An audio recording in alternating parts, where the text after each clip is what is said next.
sister had passed away. And our prayers go out to you, Doug. I want to talk a little bit about my dad. Most of you know the history of his ministry in Cuba and in the U.S. What I want to talk to you about is a theme that I feel defined his life.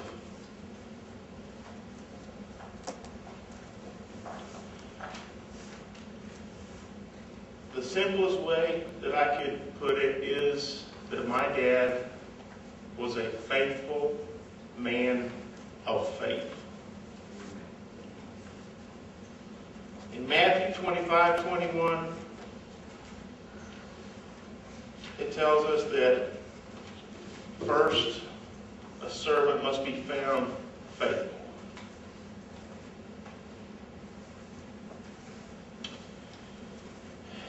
And I want to talk to you a little bit about my dad. Of course, you know he was from Canada. It gets very cold in Canada. When he was about 5 years old, he was outside playing with his sister Doris. That's right here. And guess what they were playing? They were playing church. And guess who was preaching? It was my dad who was preaching. And he had several other little children there that he was practicing on. And then something very tragic happened. In Canada, it snows a lot.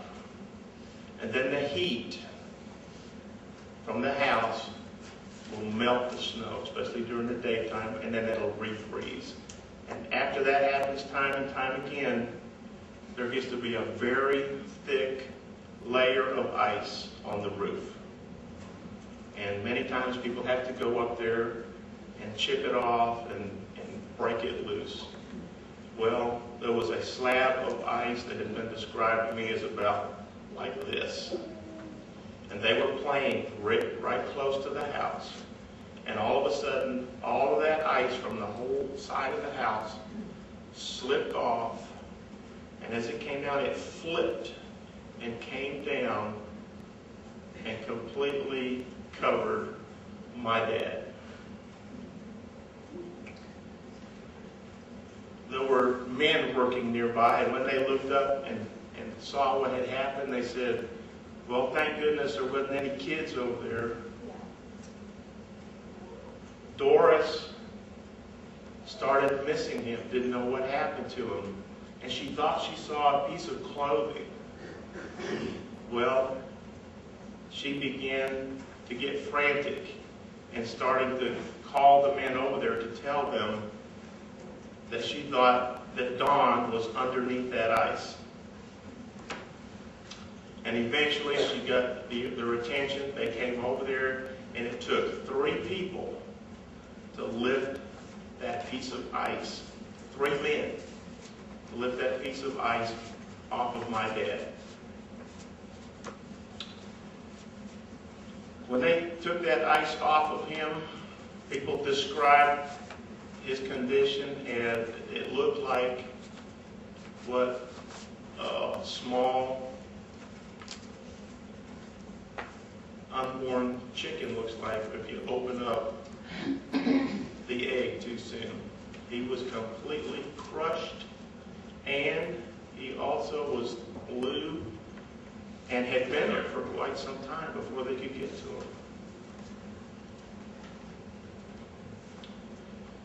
Well, they brought him in the house, and the men in the community started to pray.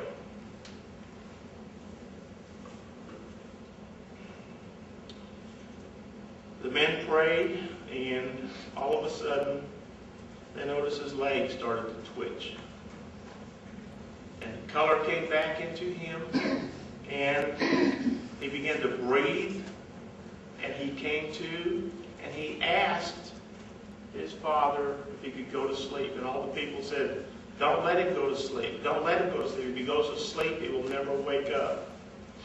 But my grandfather said, no, if he wants to go to sleep, we're going to let him go to sleep. Well, he recovered completely from that incident. And from then on, it was a great testimony in his life. So from a very early age, my dad seemed to have the call of God on his life.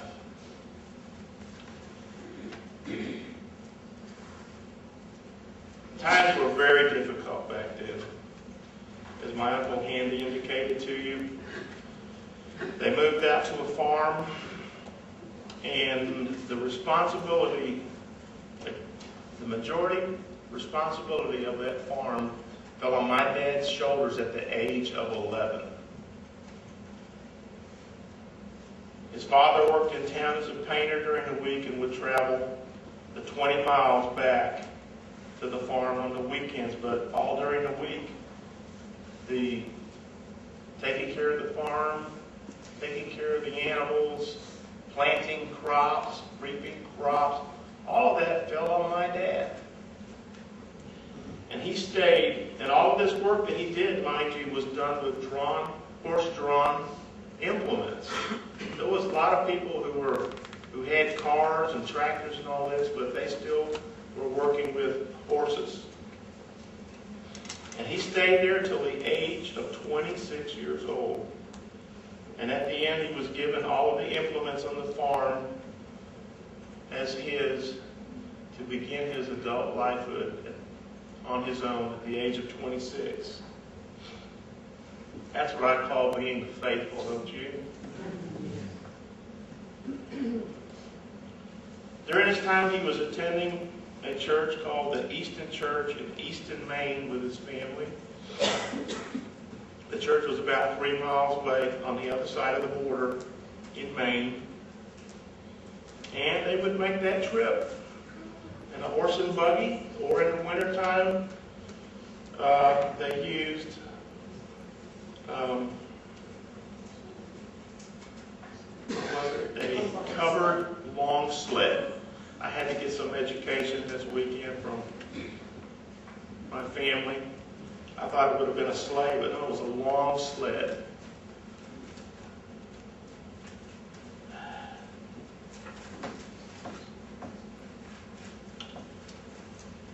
Most of the time, if no one asked them over for dinner that Sunday, they'd have to make the trip again that night. And most of the time, they made the midweek service. That's what I call being faithful. During this time, at about the age of 14, my dad formally gave his life to Jesus Christ and was baptized. He was baptized in a spot in the stream, a stream that was called River Chute, where they had to cut away the ice in the water so that they could have a baptism. Now there's another place that I remember all my life. It was called Cold Stream. To my way of thinking, all those streams were cold.